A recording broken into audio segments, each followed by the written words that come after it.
जय श्री राम, जय महाराणा, जय राजपूताना, हर हर महादेव, जय माँ भवानी, जय हिंद। आज का जो वीडियो है वह केवल नित्य नियम के ऊपर है। कैसे रहें कि हम हमेशा स्वस्थ रहें, हमेशा प्रसन्न रहें और हमें बीमारी हो ही नहीं। क्योंकि ऐसा कोई भी पैथी नहीं है जो ये बताता है कि स्वस्थ कैसे रहें।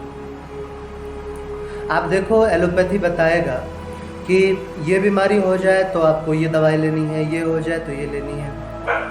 केवल एक आयुर्वेद ऐसा है जो वो बताता है कि बीमार हो ही नहीं, ऐसा कोई उपाय बताओ। तो स्वस्थ जीवन का सूत्र क्या है,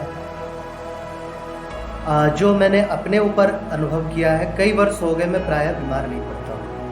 तो सबसे पहले तो रात्रि के समय, रात से ही आरंभ करते हैं।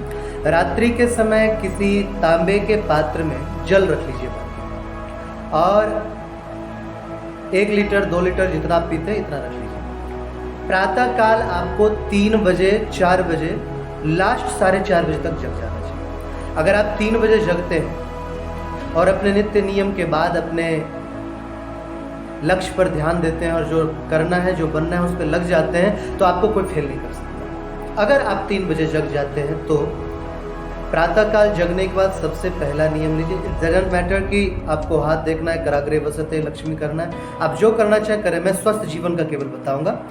प्रातःकाल जगने के बाद इस उंगली से अपने मुख की लार, मुंह धोने से पहले अपने मुख की लार लीजिए, थूक लीजिए 4 बार इस आँखों में और 4 बार इस आँखों में लगाना है आपको। उसके बाद जगिए। जगने के बाद बिस्तर से नीचे उतरने के बाद वो जो जल आपने रखा था उस जल को उषा पान की विधि से, मतलब जैसे गाय दूहते हैं ना, उस विधि से बैठ जाइए और घूंट घूंट करके 1 से 1.5 लीटर जल पी लीजिए। 5 आसन होते हैं जो केवल पेट के लिए ही किया जाता है। अगर नहीं पता है तो सुधीजन आपको बता देंगे। उस 5 आसन को जो पंच पद्मासन भी कहा जाता है, पद्मासन के रूप में होता है, किसी वीडियो में उसे भी बता देंगे, वो कर लीजिए। उसके बाद शौच चले जाइए। शौच से आने के बाद हो सके तो दातुन कीजिए। आप शहर में रहते हैं तब भी प्लास्टिक का ब्रश रगड़ने की जरूरत नहीं है। कभी दांतों की कोई बीमारी नहीं होगी अगर आप नीम का दातुन करते हैं। हम तो शहर में रहते हैं, नहीं मिलता है नीम, क्या करें, कैसे करें? तो फिर आप नमक होता है, नमक लीजिए। 4-5 बूंद सरसों का तेल, जो मस्टर्ड ऑयल होता है, जो कड़वा तेल कहते हैं, वो डालिए।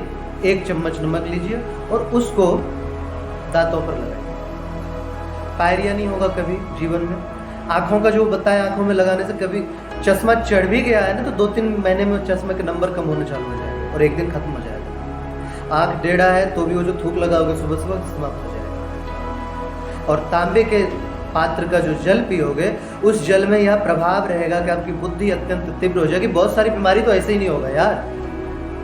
तो क्या करना है आपको, उससे ही दांत साफ करना। 3-4 दिन बहुत तेज लगेगा, जलन मचेगा, क्योंकि जो बैक्टीरिया है जो दांतों के ऊपर लेयर चढ़ जाती है, मसूरों में जो वायरस रहती है, वो समाप्त हो जाएगा। इससे क्या फायदा है, इससे कभी जीवन में दांत जाएंगे नहीं। दूसरी बात, दांत बहुत चमकीले हो जाएंगे। तीसरी बात, पायरिया आदि कोई रोग हो, मसूरों से खून आना ऐसा रोग है, वह समाप्त हो जाएगा। अब आते स्नान। स्नान से पहले आपको क्या करना है? स्नान से पहले पूरे शरीर को रगड़िए। या तो आप हाथ से ऐसे ही रगड़िए पूरे शरीर को, या फिर रेत उपलब्ध हो तो रेत से रगड़ लीजिए, कपड़े से रगड़ लीजिए, या तेल उपलब्ध हो तो तेल से रगड़ लीजिए एक बार पूरे शरीर को। उसके बाद स्नान करना है। तो स्नान से पहले सिर में क्या लगाएं, शरीर पर क्या लगाएं, साबुन लगाएं या कुछ और लगाएं? नहीं, साबुन आप किसी भी प्रकार का प्रयोग मत कीजिए।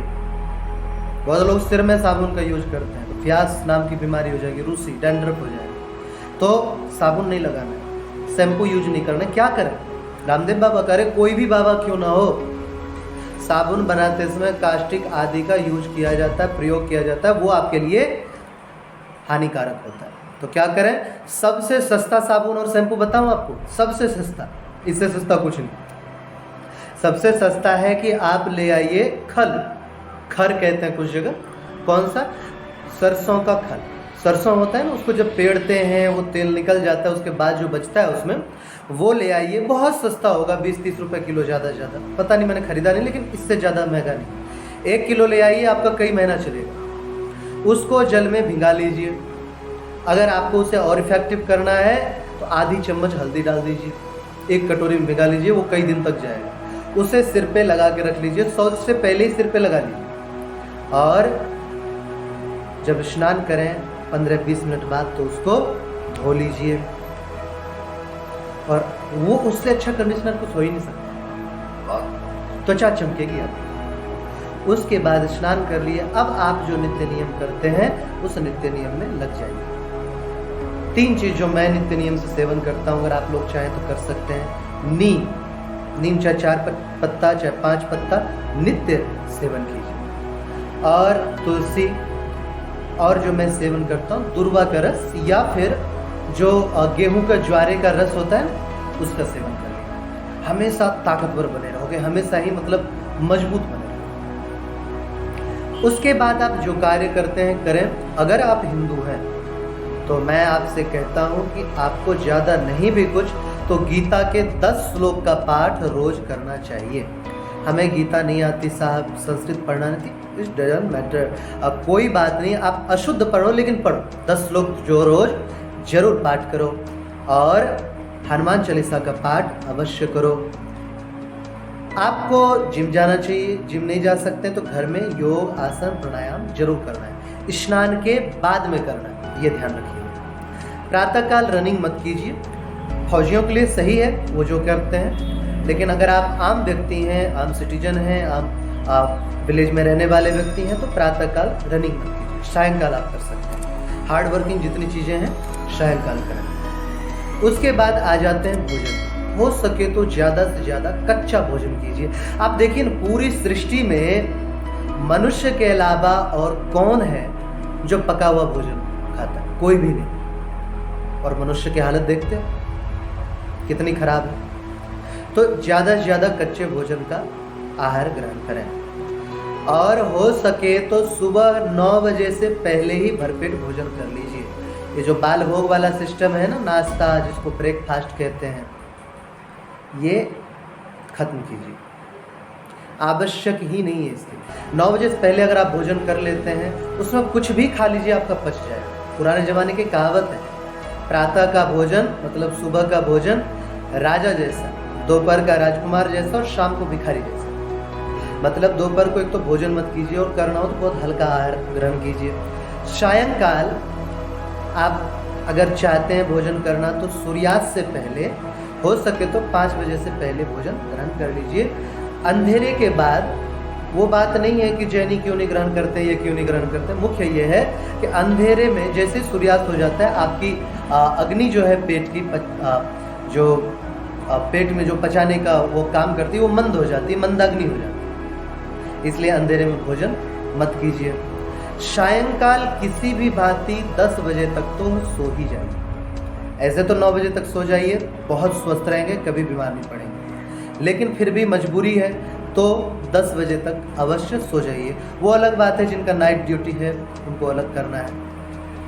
अब आ जाते हैं नित्य नियम में कौन कौन सी चीज़ें हम अपना लें।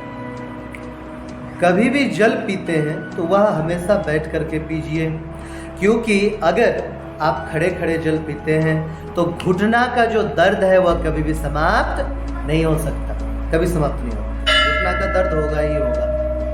अगर आप एल्युमिनियम के बर्तन में भोजन करते हैं तो आपको दुनिया का कोई भी डॉक्टर सही नहीं कर सकता। आपको हार्ट अटैक की बीमारी होगी, आपको बोले तो टीबी की बीमारी होगी, घुटना दर्द की होगी, दांत खराब होंगे, आंखों की रोशनी खत्म होगी। एल्युमिनियम और दूसरा क्या होता है स्टील, इसका भी प्रयोग मत कीजिए। फिर किसका करें? आप भोजन बनाने में मिट्टी के पात्र का कीजिए। आप कहोगे कि कुकर, प्रेशर, जाने क्या क्या आ गया है, प्रेशर कुकर, तो इन सब का आवश्यक नहीं है कि आप प्रयोग करें। और प्रयोग करना ही है तो मिट्टी के कुकर प्रेशर राजीव दीक्षित जी का आने लग गया, उसका प्रयोग कीजिए। फ्रिज के जल का प्रयोग मत कीजिए, हमेशा ही मिट्टी के पात्र का जल का प्रयोग कीजिए या फिर तांबे के पात्र का जल का प्रयोग कीजिए। और अब गर्मी का समय आ गया, अगर आपके पास चांदी का कोई आभूषण है, कोई बर्तन है, कुछ भी है, तो जल पीने वाले पात्र में डाल दीजिए, चांदी का जल पीजिए, बहुत स्वस्थ रहो। और ज़्यादा नहीं भी तो 5 से 10 मिनट प्राणायाम, चाहे कपालभाति करो, चाहे अनुलोम विलोम करो, चाहे ज्योतिष चक्र करो, चाहे जो भी प्राणायाम आपको आता हो, चाक्षुषी संप्रज्ञात चाक्षुषी प्राणायाम आता हो, जो प्राणायाम आता हो वो प्राणायाम अवश्य करो। वीडियो 10 मिनट से ज़्यादा हो गया है, फिर अगली बार बताएंगे। ये है स्वस्थ रहने के लिए जीवन यापन कैसे करना है, उसका कुछ हमने बताया, बाकी अगली वीडियो में कुछ बताएंगे। जय श्री राम, जय महाराणा, जय राजपूताना, हर हर महादेव, जय माँ भवानी, जय।